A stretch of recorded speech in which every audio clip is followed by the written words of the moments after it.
The Schuitema Intendum survey is a culture assessment instrument that's been produced by our Pakistani colleagues. It is based on the insight that an organization is a community, and like any community, that community is robust and strong when the patterns of alliance between individuals in that community are strong, and the organization or the community is weak when there aren't strong connections between individuals.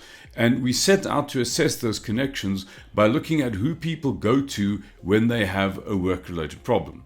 The second question we would investigate is who people go to if they had a personal problem. We would then thirdly investigate who people go to when they need a decision taken. And then finally, we would investigate who people get their information from. Now, these four questions are in a sense in a decreasing order of importance. So the most important one to ask is the one that relates to work-related problems, then personal problems, then the authority issue, and then information. So these are the four actually questions that allow us to, develop the network. And at the back, we have all the information from the HR about people, their employee number, the duration of their, employment, what salary are they drawing, what band they are in, and, what is their age, what is their gender, location, plant, head office.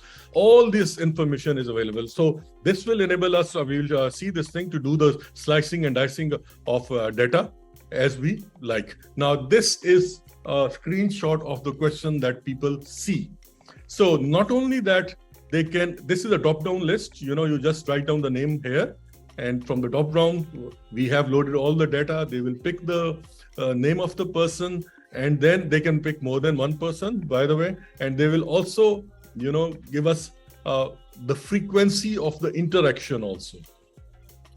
And we will show this thing on the graph, that how that actually the line that is connecting person A to person B, the thickness of that line is dependent on the frequency of their interaction. Okay, once you have this basic thing, now you can do a whole world opens in front of you. As I've said, you can do the dicing, slicing of the data. You can, map other data on it. For example, performance data, for example, sentiment analysis, whatever data you have, you can map that thing, and we will show how that mapping, this thing is visual. This is in graphics, so people understand this thing very well. And the other thing is that not only graphics, but if you want to dig really deep, we have in the form of tables also. We will show that, we can, confidentiality can be maintained. We can show the networks without revealing the name of the people, and there's no limit to respondents. And, processing is very quick.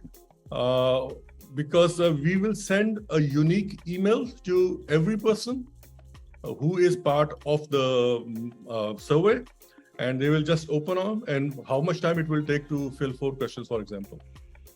I think not even 2-3 minutes, So everything is done very quickly. Okay. Now, Intendum, this tool can deliver you many things. For example, you can find out who are the key influencers. It becomes very evident, for example, in problem-solving role, who are the key influencers. In personal problem handling, who are the key influencers, and this thing is very objective, actually.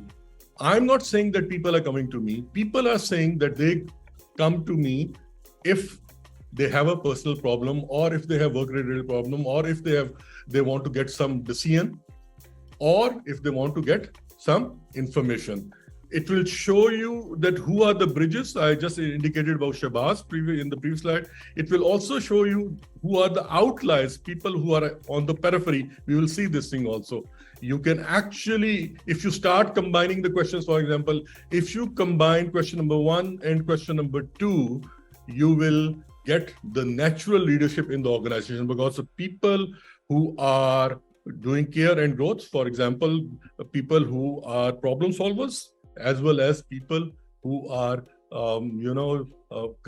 agony aunts. So they are natural leaders, You can do this thing on all this, DNI based networks you can develop. Okay, and of course, we have the numeric data and we customize our demographic data that I already talked about. So the methodology of the survey is that in week 1 and 2, we identify the participants, we design the survey. If there are more than 4 questions, we can entertain those questions also. So administration of the survey takes about 2 weeks. And then, another 2 weeks, we do the data processing and, recommendations and report and things like that. So the maximum time that is required is 6 weeks. Now I will hand over to our guru, of network analysis, Sohail Khan. So he will explain you the network here. Thank you, sir.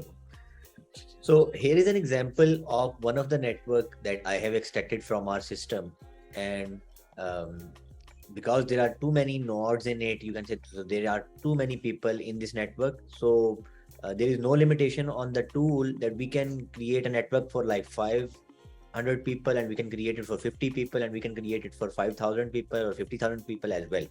So, but the only thing that happens is that network graphics gets a little smaller, but the graphics that we share with customer, it is scalable. So they can zoom without compromising on the quality of the test.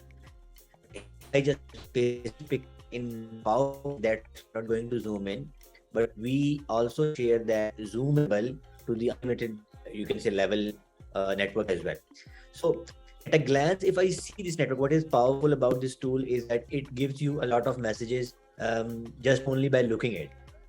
For example, so the circles that are larger in size are the circles which are having high in degree. In degree means number of people coming to that person. So this person becomes automatically influencer because many people in their own survey selected this person. There is another node which is of a larger size. So this person is also an influencer. So the demographic I can paste on it. I can put any demographic that is shared with me by the company. For now, it is shared as department. So I created this network for departments demographic. So different colors that you are seeing are actually different departments. So for instance, if this orange color is production department, so you can see in production, this person is influencer because people in this department or other department for that matter selected this person. So if they have a work related problem, because this one is network is for the first question, so most people will come to this person. So this person is a key influencer, and then there is this person, the green one, who is an influencer as well. So it is very easily identifiable by looking at the network. Secondly, another interesting thing is, as Fakhr Sahab told you, that on the periphery, you will see the people who are outliers. So these are the people having very less number of connections. The reasons could be they have not selected anyone in the network, and people have not selected them as well in their survey. This shows that this person is somehow working in a silo or an isolation, you would say, or the person would be disengaged because he has no interest to be part of the overall team which is working in the organization. So that's why he has not selected anyone, and people have not selected him as well. So what it does is that it creates those shells. So if I show you, this is shell number 1 and then shell number 2 in general case, and along with that it gives a number as well, which tell us that how likely a person to be on the outer periphery, which actually means what is the likelihood of a person to leave the organization. So if a person is on the outer side, there is more probability of that person to leave the organization compared to someone which is in the center of the organization, center of the survey. That's amazing. But that one that only says everything, nothing else, right?